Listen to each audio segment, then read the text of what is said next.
अशोकराव चव्हाण, सुजयजी विखे, प्रदीपजी जयस्वाल, अजितजी गोपचेडे, मोनिकाताई राजळे, संतोषजी दानवे, रामभाऊ कदम, प्रशांत बम, नारायण कुचे, मंचावरील सर्व मान्यवर आणि उपस्थित सर्व भगिनी आणि बंधूंनो, आज अमित भाईंचं स्वागत करताना मला विशेष आनंद याकरता होतोय की या नगरीला संभाजीनगर असं नाव दिलं पाहिजे।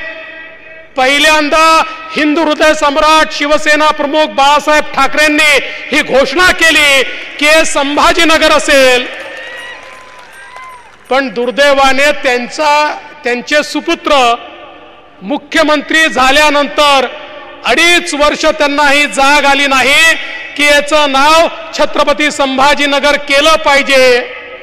आणि ज्यावेळी सरकार गेलं त्यावेळी सरकार अल्पमतात असताना शेवटच्या दिवशी एक ठराव करण्याचा प्रयत्न त्यांनी केला, पण ते काही सफल झाले नाहीत।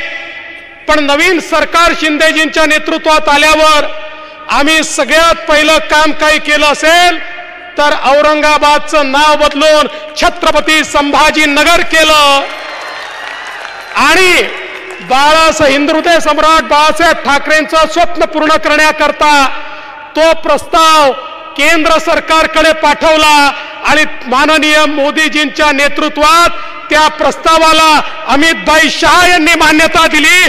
त्यांच्या सहीने हे छत्रपती संभाजीनगर झालं आणि म्हणून मी त्यांचे अतिशय मनापासून आभार मानतो।